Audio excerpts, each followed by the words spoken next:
Well, the Prime Minister is gearing up for a face-to-face meeting with the Chinese President in Beijing this week, but there's now going to be one massive elephant in the room, with the PM now under fresh pressure from the US to declare what Australia's role would be in any potential conflict between China and the US over Taiwan.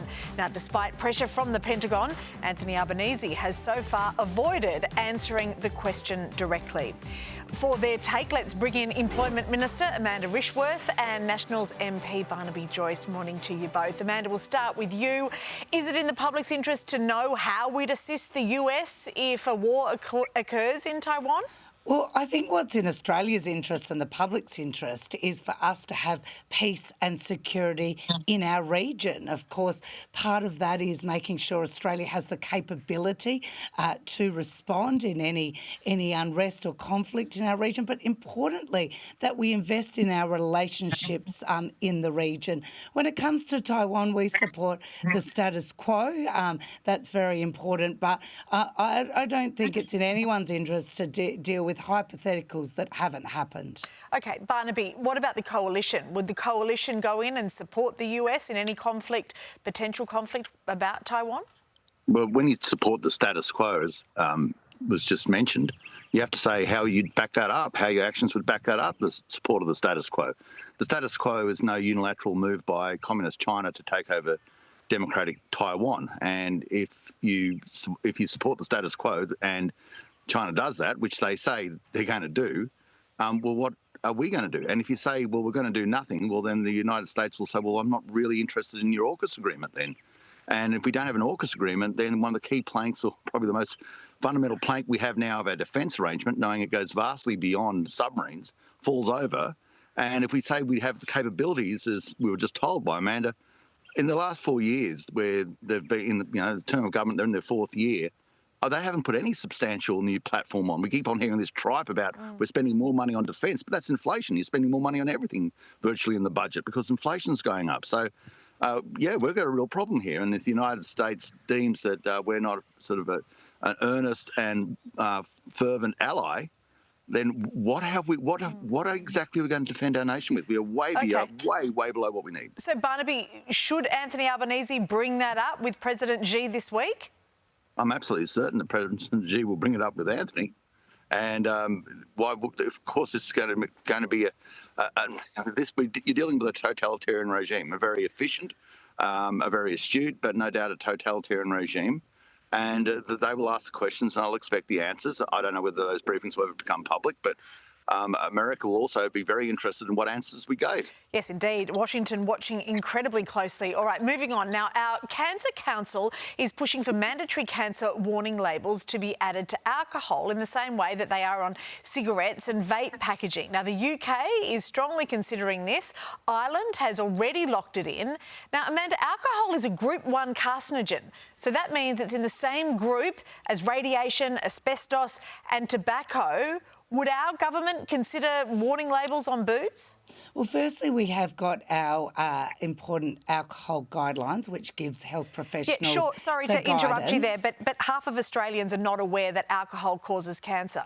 What we will do when it comes to this issue is monitor what is happening in other countries. Of course, we've just recently put, or in 2023, made it mandatory to have the pregnancy warning labels on alcohol. That was a very important move. But more broadly, we'll continue to heed the advice and have a look at how effective it has been in other countries and continue to consider it. So no, just a consideration, not We'll monitor the circumstance. We'll monitor the situation. Barnaby, what do you think? Is that something the coalition would back?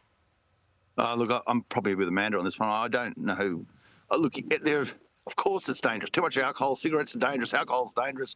A whole range of things in life are dangerous, but you've got to also rely a little bit on people's common sense. If anybody thinks that having a diet of alcohol and cigarettes is anything but bad for you, well, you're a fool. But do we have to put put a warning label on everything in life that has the potential to hurt you. You've got to rely a little bit on common sense. Yeah, it is interesting though, isn't it, that the Cancer Council is saying in their research that less than half of Australians are actually aware that alcohol is a carcinogen. All right, we have to move on now. Finally, Barnaby, you've announced an intention to introduce a private members' bill when Parliament returns to repeal our net zero emissions target by 2050. You've called the target a lunatic crusade, slamming the policy because other nations aren't authentically participating in the fight to reduce emissions. I want to go to Amanda first on this. Look, there's no guarantee that Barnaby's private members' bill will even be considered for debate here, but what are your thoughts, Amanda? Well, my thoughts are, what are your priorities? Our priority is our first piece of legislation. We will reduce people's HEX bills by 20%. The Coalition's first priority is to reignite the climate wars, stop action on climate change. And quite frankly, Susan Ley has been trying to say her party's new, different, or heed the message from the election. But this shows same old, the same old climate wars, same old climate denying, and that's their priority. Not getting on and supporting people. Barnaby, didn't the last election show that the electorate does care about climate change and wants to see action on it? We went to the electorate supporting net zero and we got walloped. So you can't say it helps you electorately. Let's just go through that. First of all, the majority of people on the globe and the majority of the economy of the globe are not participating in net zero. Therefore, whatever we do in Australia has no effect but to the economy of Australia. We have deindustrialised this nation. We're down to 2 oil refineries. We lost our plastic industry, our fertiliser industry, our heavy manufacturing glass industry. Tomago is now asking for billions of dollars in support. We are littering our landscape with wind towers and solar panels. We have one of the highest electricity prices in the globe and are unreliable. And this is somehow good for Australia when we've just been talking about how we defend our nation. It is lunacy. It is an economic lunacy. And the sooner we realise, like China has, India has, Indonesia has, the United States of America has, the opposition in England has, most of Southeast Asia, most of South America, most of Africa, that it's just a crazy scheme, then that is the chance we give ourselves of redeveloping the balance of this nation's economy so we can defend ourselves. So, yes, it'll be interesting if Labor have such a strong view where they allow this to be debated. Because well, you certainly don't have an answer on that yet, do you? Well, we're getting on with the job of doing meaningful things for people's lives, Barnaby, like reducing their HEX debt by 20%, like having cost of living relief, like actually helping people, and of course, actually investing in renewable energy brings energy prices down. Okay, you both had to say, and unfortunately, we're out of time. It's never been higher, Amanda, under your renewables. Your intermittence. Here he goes. Thanks, Barnaby. It's never been higher. Thanks, Amanda. We appreciate your insights. Good chat this morning. Thank you.